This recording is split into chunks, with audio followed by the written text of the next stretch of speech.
Hi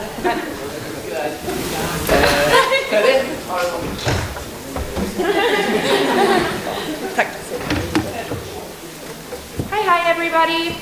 We are the student choir from Trondheim, and I just do it. Can everybody hear me? Yes. We are a student choir here from Trondheim, and we enjoy very much to sing for all of you guys. And when we are studying at the university, we learn how we should engage in the society, and that we have to care about everything that happens around us. We have to take care of the climate.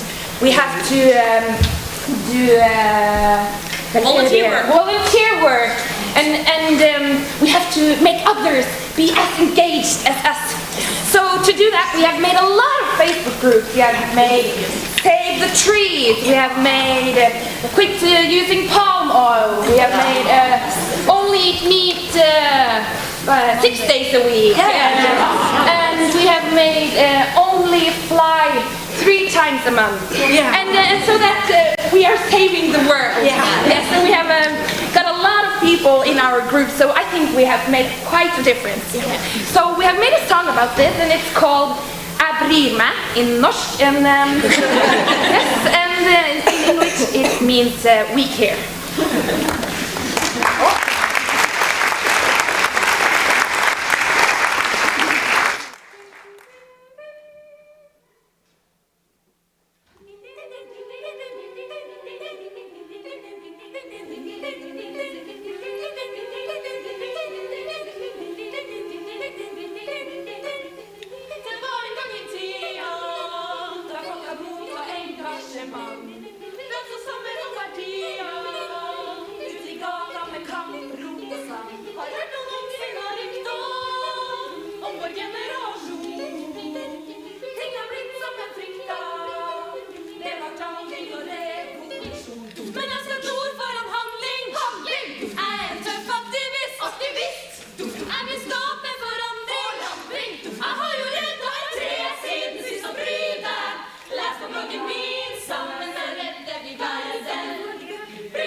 Thank you very much, Candice.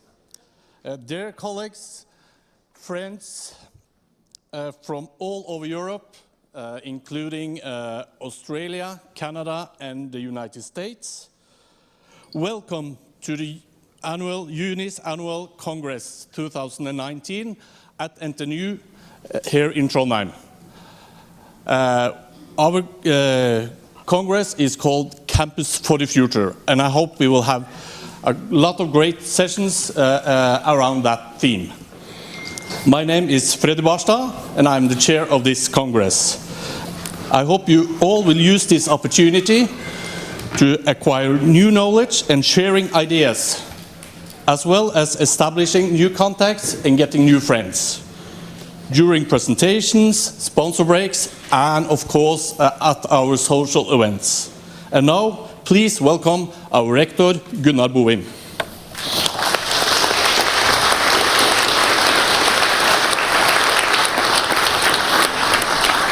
Thank you, Freddy.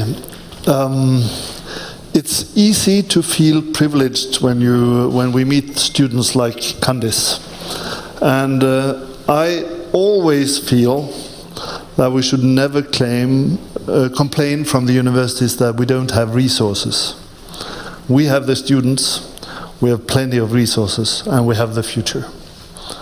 So welcome to Trondheim, and I think I can say welcome on behalf of all the rectors in EUNIS. We are dependent that you work hard in EUNIS in these days and coming back home. Because what we learn as rectors and as humans and working at universities is that the digital future is here and it's coming even more. It gives us challenges, and that's why we have universities, to focus on challenges, but it also gives us, of course, even more opportunities. I myself feel quite excited about digitalization, and I know that you feel excited about it as well, otherwise you wouldn't have come here. I understand. But if we go back to the students, think what these students meet at the universities as different from what we met at the universities when we studied. They meet with digitalized universities, and we might think that we should, of course, digitalize even quicker, but we have done quite much. The teaching we give, the research we do, the innovations we make, and the dissemination we provide for the society has changed in these years.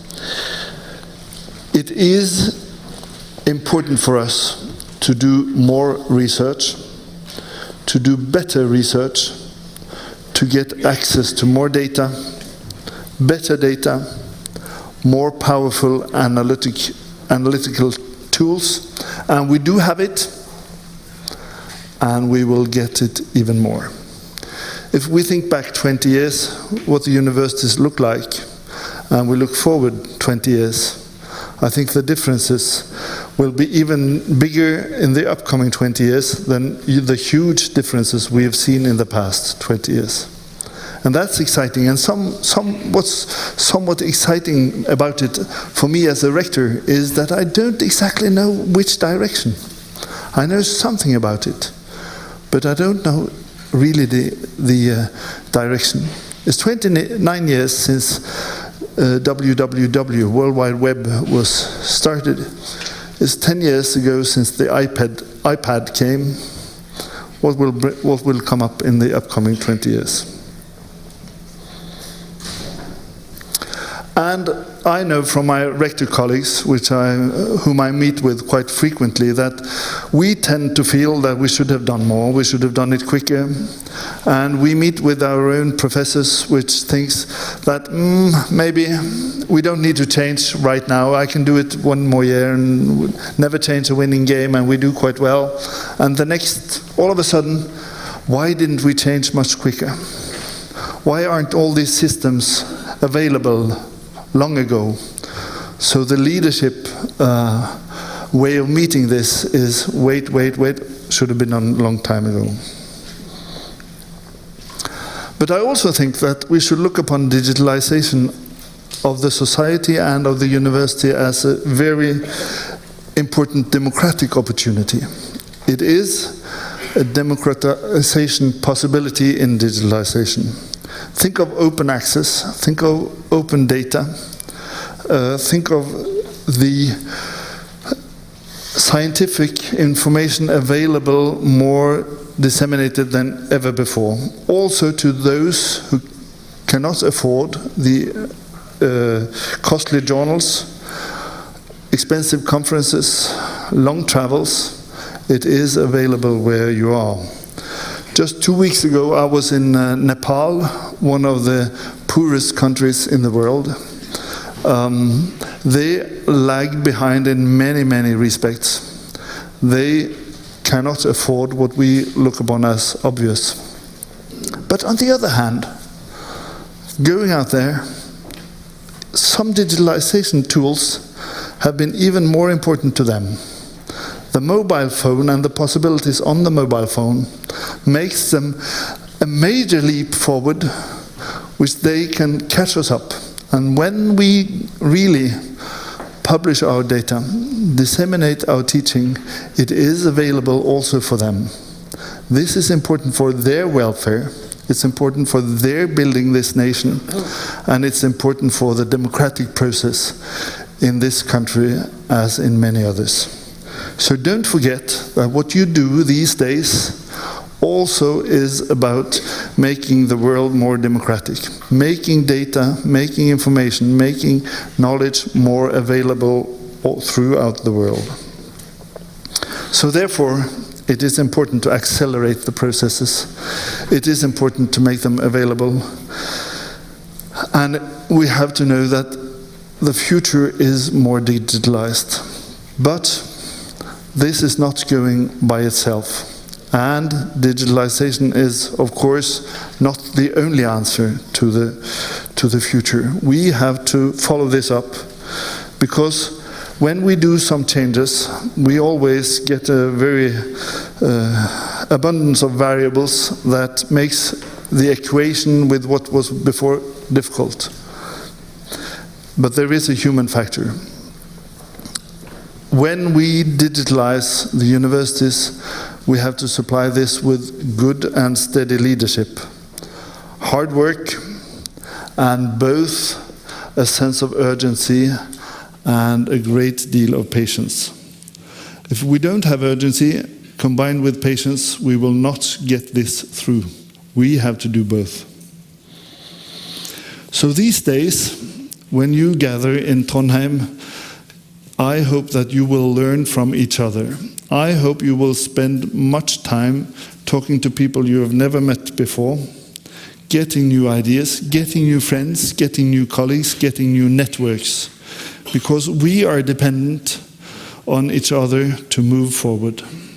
You may do something at your universities which we cannot. We can do something by us which you cannot, and we should share what we benefit from it. And of course, it is a huge important that universities move quicker than society in general, because we should lead the way for them. So our own systems should be better than the systems we meet around us. We should be proud to give our students better tools than they generally meet. And I have to admit, from our university, that we are not there. Some of our students meet with systems which are older, not that up to date, which they had at before they came here. And I'm not proud of that, but I'm proud of that we work with it. And we have to intensify this work. We run huge businesses, but we also lead the community around us. And we have to strive every day to have the position in the general population that we can trust the universities. We can trust that the universities lead us in the right direction, and we can trust that the universities will do this in a democratic way. Therefore, I think the theme that you've chosen for this year's conference, Campus for the Future, is I have plenty of rector colleagues who are very curious what you come home with. What is your take-home message from campuses of for the future?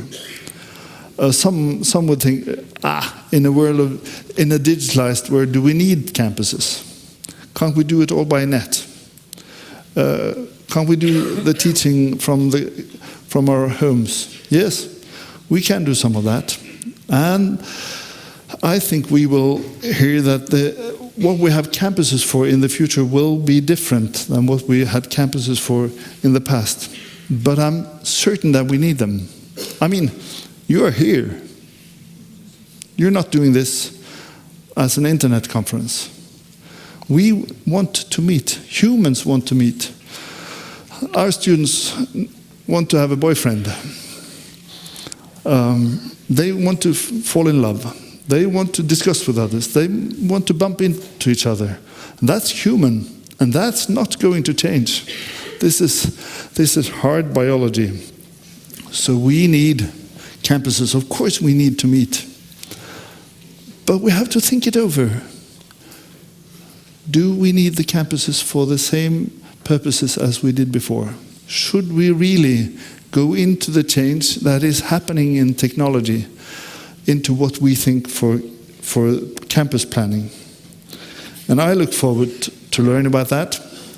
I look forward to having all the colleagues from NTNU coming back from this conference, as I know my rector colleagues are curious about their colleagues coming back from this conference with new ideas, new networks, new messages. So therefore, I won't keep you any longer, because you have a lot of work to do. You have a lot of ideas to get. You have a lot of change to make for us. At our university, we call this Knowledge for a Better World.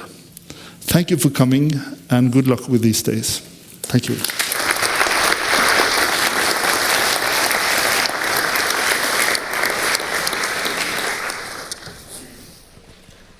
Thank you, Gunnar, for this fantastic opening speech. And now we will have an introduction of EUNIS. I guess most of you know that Congress. So let me present President of EUNIS, Raymond Vogel, and then we will have a... Since 1993, EUNIS has been bringing together good practice and innovation in the use of information technology for higher education and research in Europe. Our knowledge and expertise covers all aspects of IT in higher education and research. Nobody understands higher education IT in Europe better than us. With members right across Europe and associates worldwide, the estimated operational IT spend among our members is 1.4 billion euros annually. We talk your language. We are an amazing organisation with different languages, countries and cultures. Our members are at the cutting edge of higher education and research.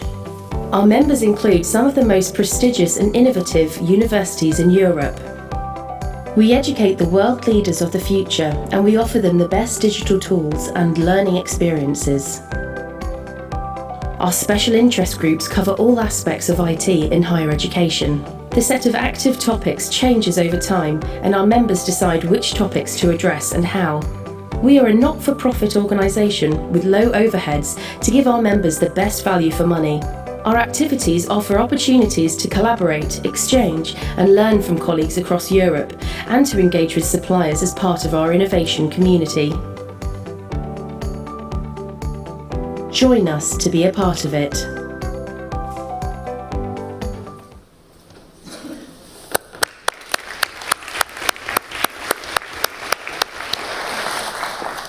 So, welcome ladies and gentlemen, welcome members and friends of EUNIS to this 25th EUNIS anniversary Congress here in the beautiful city of Trondheim, where the sun almost never sets down, at least in summer. We celebrated the 25 years anniversary of EUNIS last year in Paris, and this now is the actual 25th installment of the annual Congress. We have a huge audience here. We saw a number of 414 participants. Actually, I learned that in the meantime it has risen to 423 participants, so it's a huge success for EUNIS, one of the biggest congresses that we ever had. And we also have a very exciting program here for you, and we're looking forward, as the rector of NTNU, Rector Bobim said, we are looking ahead to a exciting exchange, inspiring discussions, getting to know each other, and also learning about the campus of the future.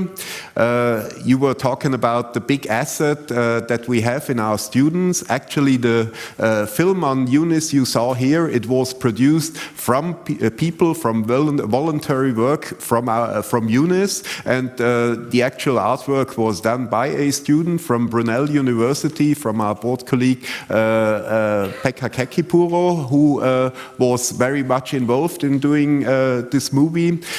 So you see, that is how EUNIS is working, very much voluntary work from our members who are contributing, and that is what we are proud for, and which makes us such a successful and diverse community.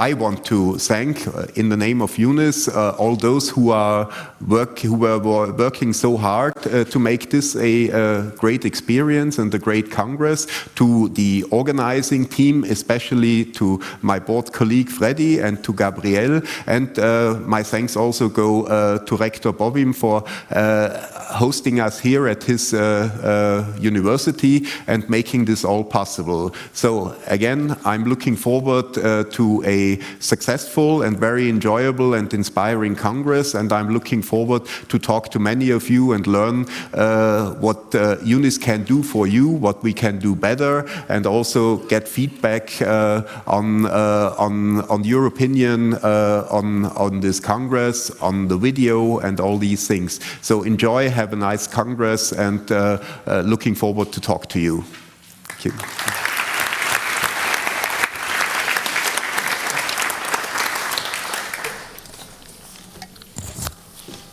Thank you, Raymond. Thank you. And now I will be happy to introduce Gabriele. That will give us some that is the chair of the program committee, and she will give us some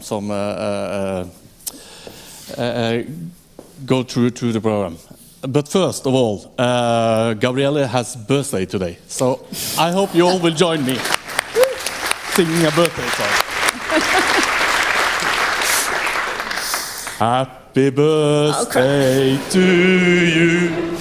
Happy birthday to you. Happy birthday, Gabriele. Happy birthday to you.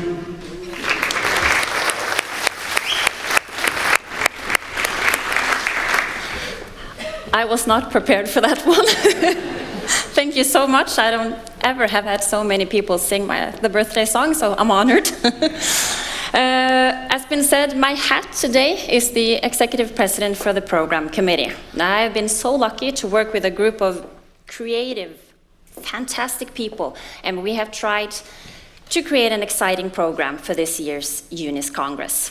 Now, the main theme, as I think you have all been acquainted with, Campus for the Future. So, as you will see in the program, as a red thread, and it actually turned out yellow, there is a lot of sessions that highlight this theme. For instance, this afternoon you can go to R2 and be a part of an unconference, or you can go and have a playtime session at RIL and RAL. Now there's a funny name. All the interactive spaces get some funny names. And I also want to highlight for tomorrow, we have 4 guided tours, which will show a variety of some of the spaces that is already have one foot in the future that we want to show you. We have a saying in Norway, "Førstemann til mølla." It doesn't translate very easy, but the message is clear. Hurry up, there are limited seatings. You just use your conference app and then you can get your ticket to this tours. You will find all the information on the app. Now, in addition to the yellow thread, Campus for the Future, we have 23 parallel sessions where you find leadership and management, infrastructure and security, teaching and learning, etc., etc. And as an audience, you have an important task during these various sessions because we hope that you will use the app and then you can select maximum of 3 presentations that you think deserve to win the Best Paper Award. Now, this is an award that will be given to the best oral presentation, so we need your vote together with the scientific reasons. So, the Congress app. In addition, we have 6 keynote sessions, the first one starting in just a couple of seconds. Now, what's important to say is that after the keynote session this year, we don't allow for a lot of questions in plenary. As a social psychologist, I know that over 90% of you is very uncomfortable raising our hand and talk in a big place like this.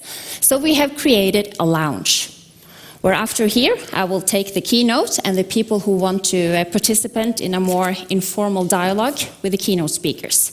More safe environment. So we hope you will participate there as well. That, I think, is my points here. Now, finally, I have been waiting for this moment for months. Now, I was so glad when the first keynote accepted. She's a professor from TU Delft. She worked at the Faculty of Architecture and Built Environment.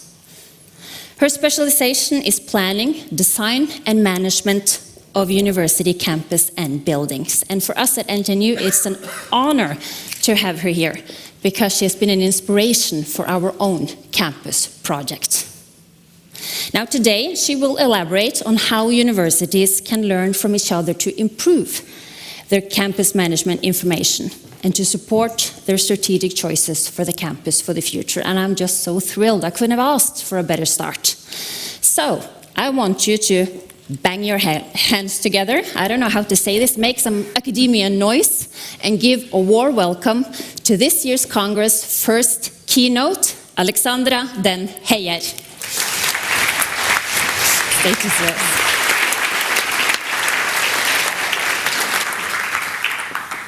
Well, that certainly makes me a bit humble. So much pressure now.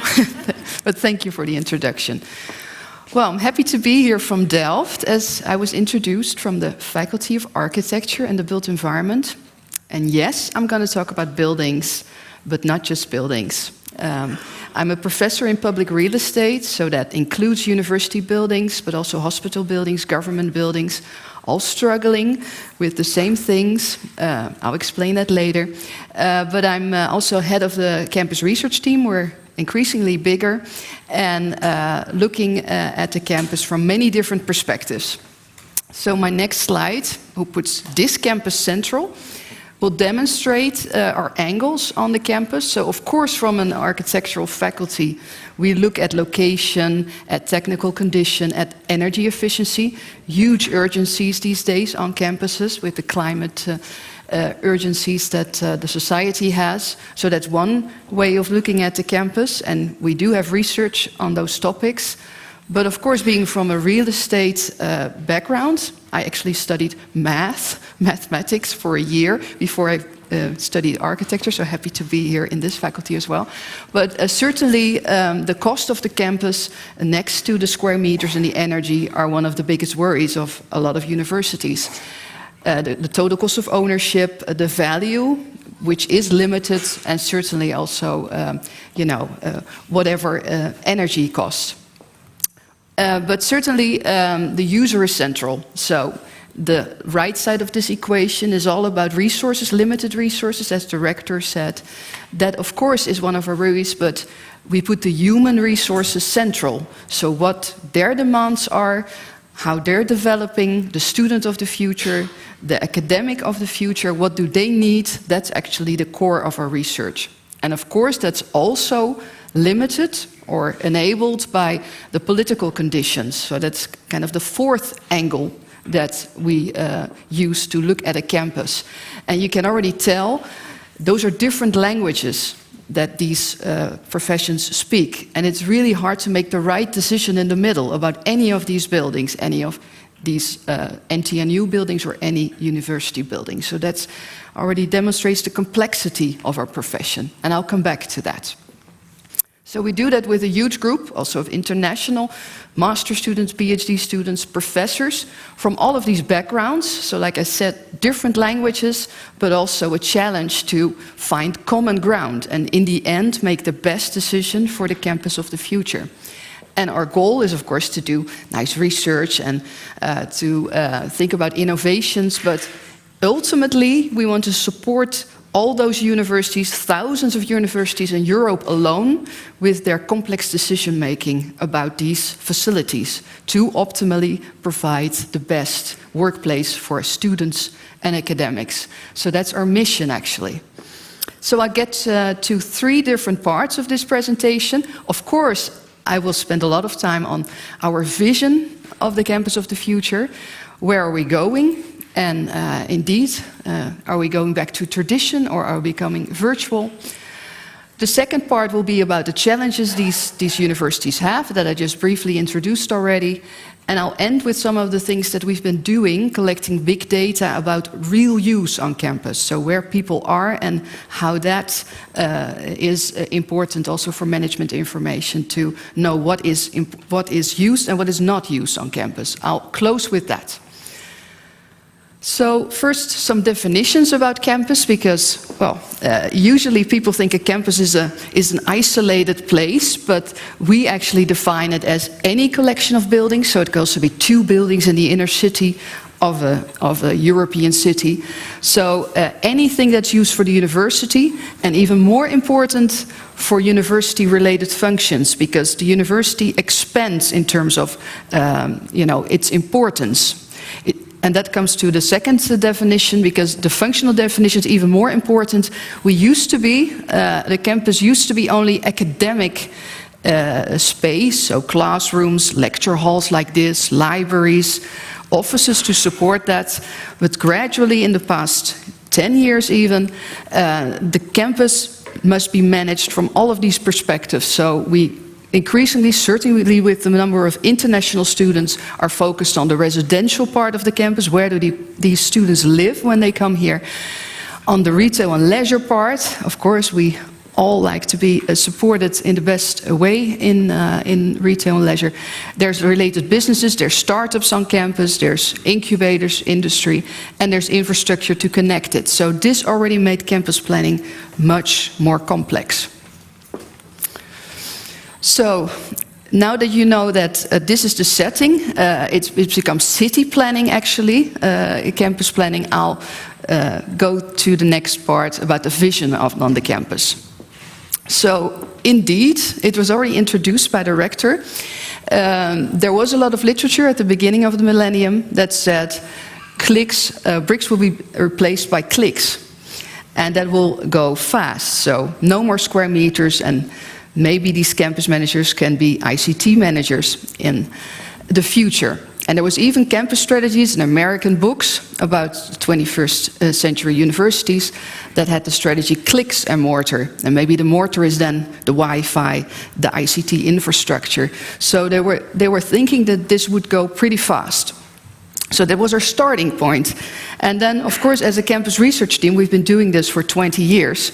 We've been monitoring certainly what happened at Dutch universities. Since I'm from the Netherlands, that was, of course, the first thing to start with, the universities around us.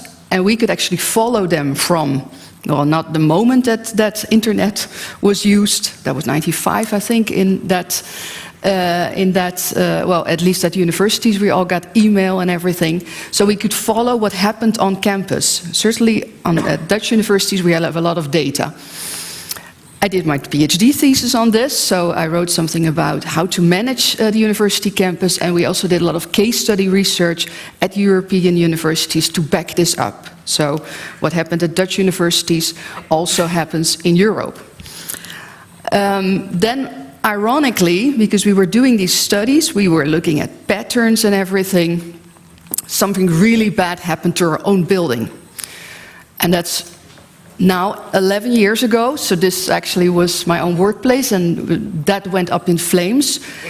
So we actually could use our own faculty as a test case. What if you lose a building? Do you become more virtual, or do you go back a bit to tradition?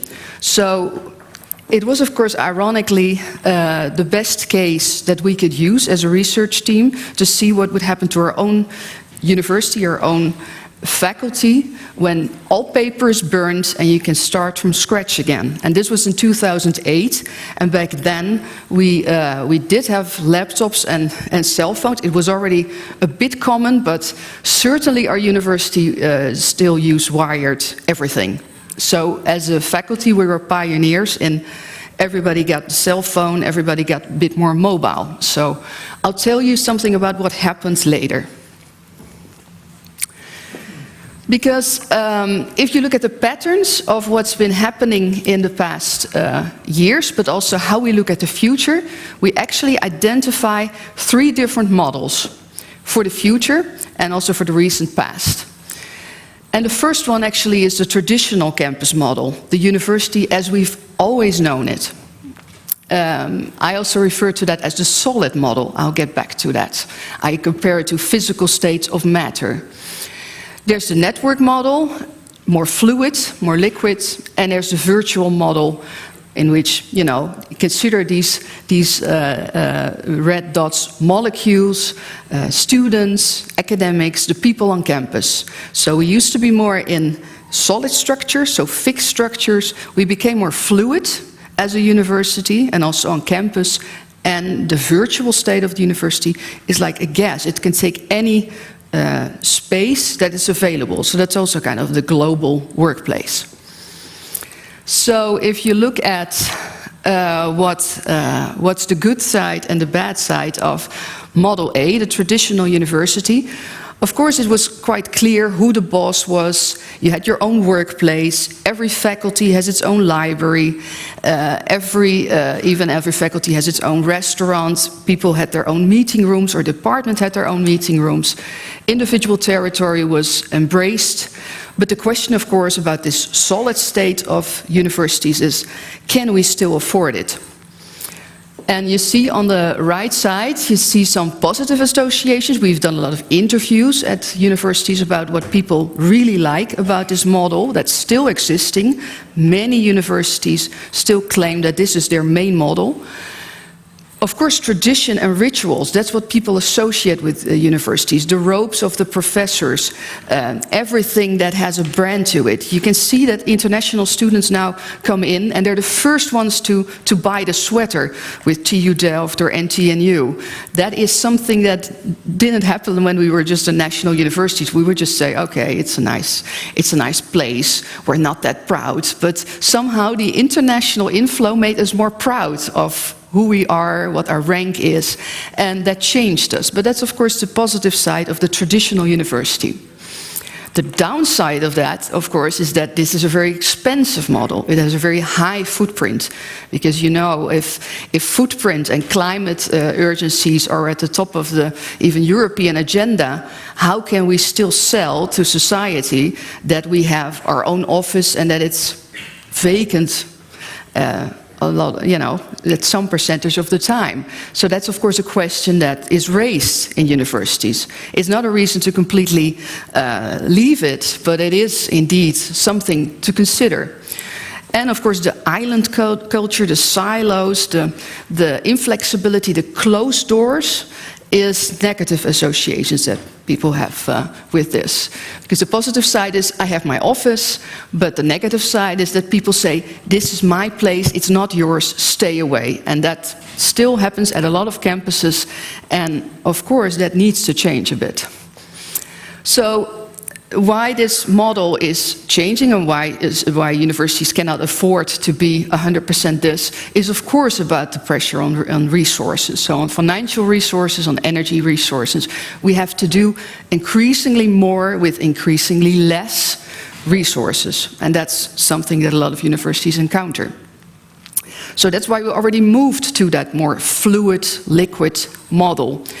And of course, that's a network model in which we have multiple bosses. We work in a lot of teams. We sometimes even have multiple employers.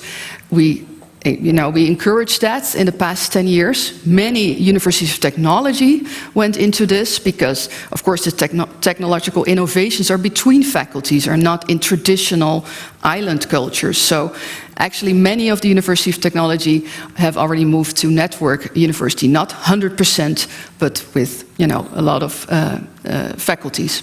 So the good side of this is that indeed being more fluid encounters more meetings on campus. Serendipity is encouraged, like you would find things that you would normally not find in your own faculty. People are more visible, it's more open, and the campus costs are lower, so it's more efficient as well. Well, the downside, of course, is that universities become bigger and bigger, and people feel more anonymous in these structures. So that is what people complain about. They need to feel home in a certain place, and if it becomes too large, it's a problem. So, of course, this is encouraged, the network university, with more temporary staff for research projects, more visitors. Students and staff travel more. There's more international students. Research has become more unpredictable. If you want to create a laboratory for the next 20 years, that doesn't work. You have funding for the next 2 years, so you need to share facilities. So many universities were forced into this model as well. So finally, it was already also introduced by the rector, the virtual university that has happened and that has brought a lot of good things. Certainly for countries and certain students that were so far from institutions that they did not have access to higher education. And of course, this model is very flexible. It is, you are free to, study whenever, whatever, and you can take care of your work-life balance a bit more if you're already a parent or if you're working far away from the university. It's of course paperless, so by definition, it should be the more sustainable model for the university. But you could also argue that if a place like this with a lot of people in one room is replaced by a lot of people, following the live stream at their offices or at their workplaces at home, it might not be the most sustainable thing for society, but that's something to think about. And what we discovered, that online education, people do enroll, but they don't complete. So students miss the urgency to actually finish something. Of course, a lot of companies have like Coursera, they said, well, if we organize something for these students and if we bring them together, the completion rates go up. But then we're no longer talking about the virtual university, then we're going back a bit to traditional university. And that's, of course, what a lot of universities also encountered. It's great to have all this offered, but it also has a downside to it. So in 2006, when we were doing research, the trend was in this direction, but to our own surprise, when we did a survey just a few years ago, it's going back, and not completely back, but we're meeting kind of the borders of what's really possible or what's healthy. And maybe healthy is the key word here, because being in a virtual university is not always mentally healthy, we discovered. And that's something I will come back to. And the campus managers who said, oh no, clicks are not replaced, or bricks are not replaced by clicks, It's going to be bricks and clicks, so it's even more complex to facilitate that. And that's, of course, something that many of you also encountered in doing the jobs in ICT in a changing university. Things change, and usually it becomes not a replaced job, but an extra job in facilitating students. So what happened to our faculty after the fire, to close this part of the presentation? Actually, when we gave the students a decision about where we were going to relocate the campus, it was in a red brick building. When we lost everything, of course we managed the first few months to do something without paper, with a cell phone and a computer, but the community was so happy that we actually found a century-old building that we could turn into the 21st century university building. But it has a lot of characteristics of a very old campus. So we discovered already back then that students really value that traditional workplace, and that's what we've also seen in research. Because you can study anywhere, you can have access anywhere, but the lines in front of libraries are longer than ever. Really, at many universities, people claim space in the morning for their study mates. I'll save you a place in the library, and I'll make sure you can study on campus. And that's an interesting development, that health and safety issue, the mental health of people. It's interesting that some students even demand that the working hours go back to, 9 to 5-ish, to make sure you study during the day and you can relax during the night, because it's really hard to, manage that every day, to not kind of get lost in work is 24/7.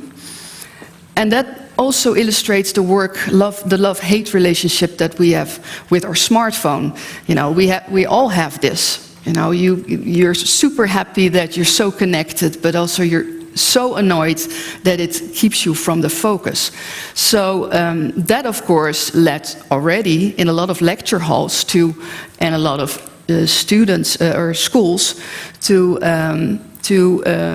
boards banning smartphones from some of the meetings or some of the classes.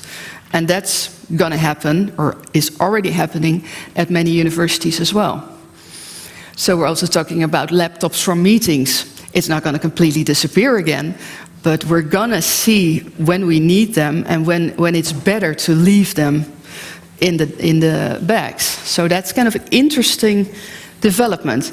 And some of this that I mentioned here is already covered, because why do students come to campus? Of course, to avoid Netflix, to avoid binge watching and being distracted by roommates, because home is not the best workplace if you look at it, for a lot of reasons.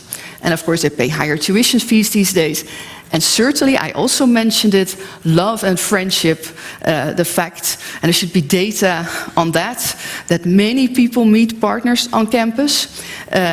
It's probably not a very popular thing to reveal, but I think the numbers will, if you would measure them, would illustrate how many people come to campus indeed to be with peer groups, to work on their network, but also to find love and friendship. So, and certainly a driver for people to come back to campus, and for that arrow going back to traditional.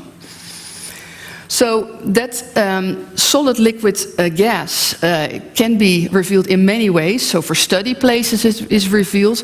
There's much more focus on quiet space these days. So we are all very interactive and we want to meet people, but on the other side, on the other extreme, we want to be in quiet space. So there's huge demand for quietness in society, but also on campus these days.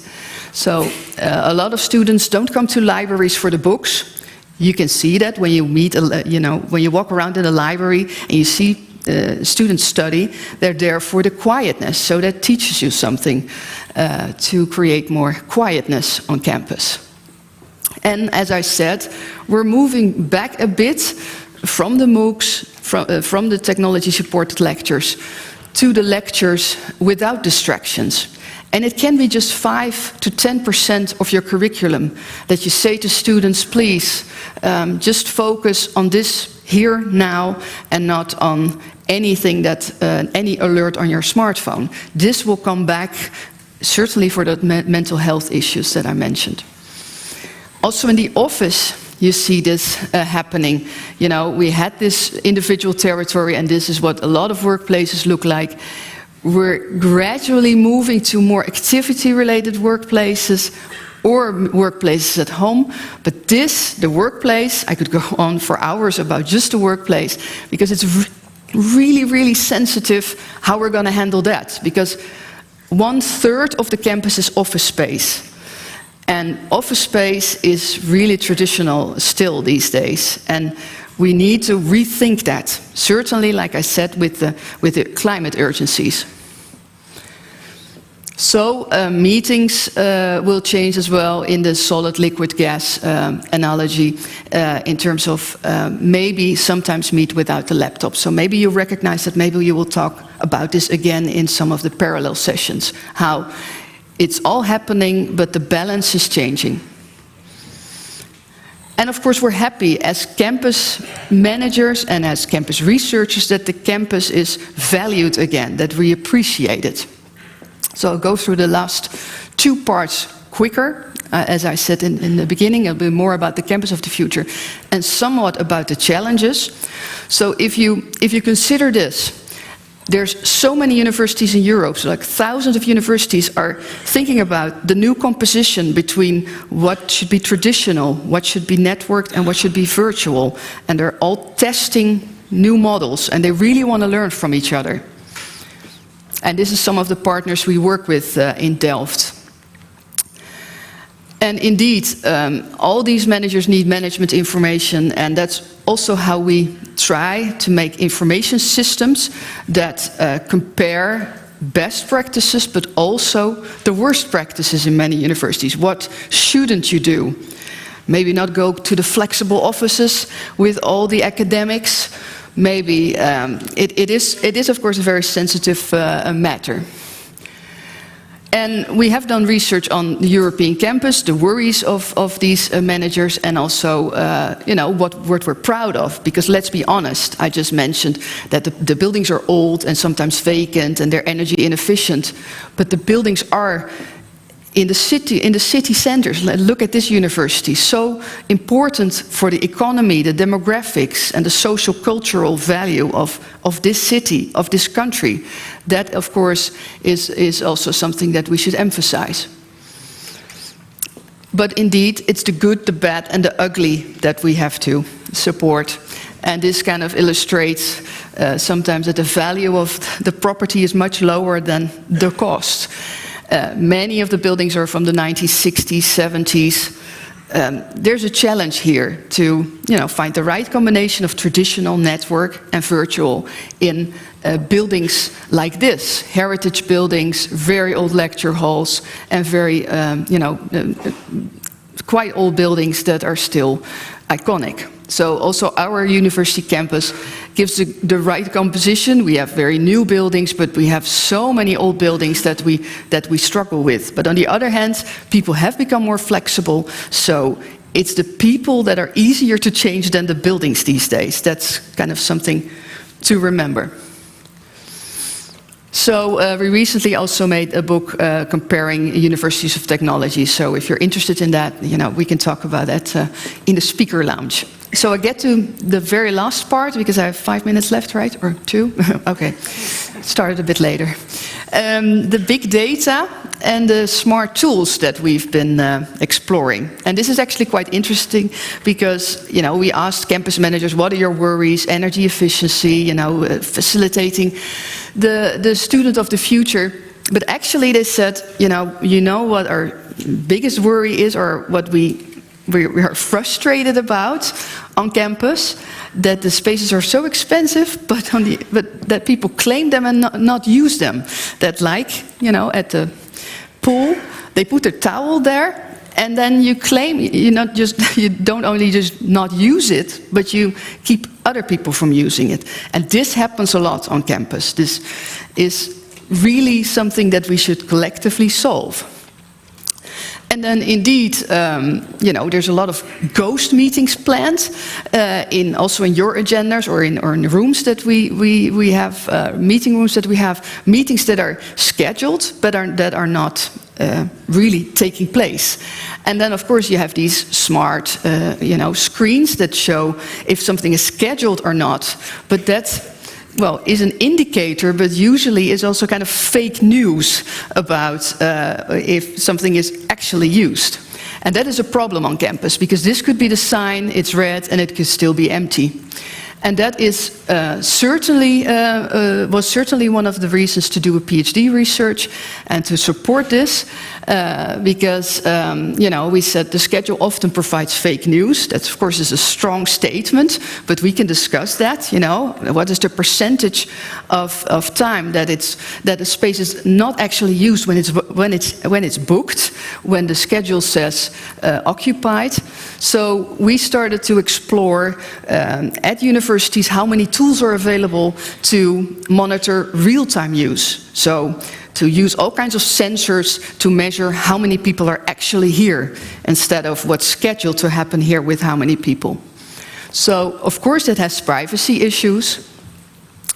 And but like with many systems, and this was kind of when we started this research, we tried different sensors to get the best resolution, as we would say, for actual use of space. And our PhD student looked at a lot of tools that were already present at Dutch campuses, but also in the second part of his research, also at international campuses. There are smartphone tools to see what's used, but again, they're usually based on the schedule and not on actual activity in a room. So we started to map them, to catalog them, all kinds of tools that are available, the sensors they use, and why universities use them, and for what purpose, and how old are they, and you know, and are they in a success yet, or can we learn from them, or should we never implement them? So we make kind of a database of these smart tools to generate big data also about the use of facilities, because in the end, that's what proves that it's necessary if you actually use facilities. So I'll flip through these very quickly. We of course looked at the Microsoft tools that are available, some of the University of Cambridge tools for data, for space booking, many university tools, and we could tell that there's actually 6 purposes that universities use these tools for. It's to find places, so to navigate on campus, to give students something to find an empty workplace. To optimize teaching space, so to make sure that we use these rooms as effectively and efficiently as possible. To share classrooms for studying, and well, our book is available online, so I can give you the website later, and you can find all about it. So more details. Of course, the office space, as I said, is really some controversy finding a free office workplace. There's lots of tools for that. Optimizing the use of meeting rooms. And last but not least, aligning also building use, so not heating or cooling a building or a corridor if there's no activity, or not even maybe cleaning it if no activity was measured that day. So that connects these smart tools again to sustainability goals. We can make a better match between what we actually need and what we actually provide. So that sums up all of these things, and I connect them in the last 2 slides. So we do think, looking at these models, solid, liquid, gas again, that actually the future is a bit bipolar.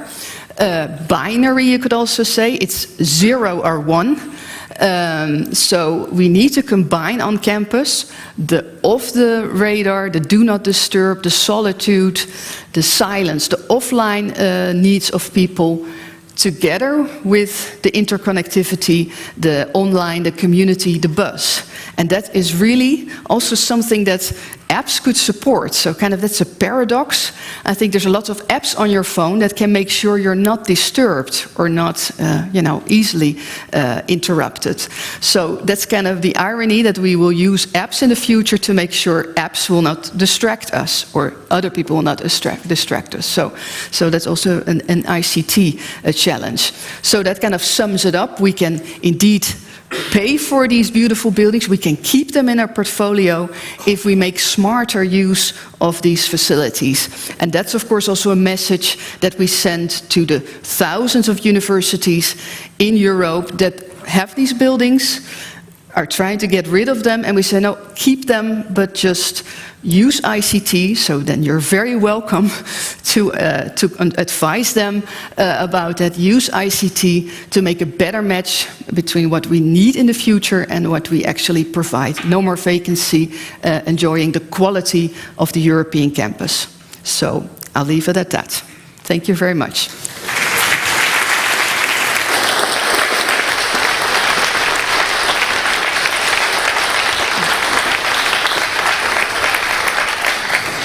Yeah, like I said, the book is available on our blog, and also this presentation is already downloadable if you go to this website. Well, I'm thrilled. That was everything I hoped for. An amazing start. Thank you so much, Alexandra.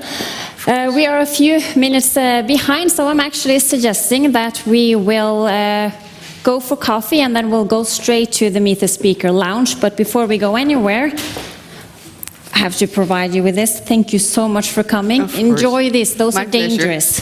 They're so good. Dangerous. And here. Thank you so much for a wonderful speech. Alexandra. Now everyone, you can just go grab a cup of coffee, and for those of you who have questions, go to the right. We have signed for the Meet the Speaker lounge. Me and Alexandra will be there. Thank you so much. Thank you.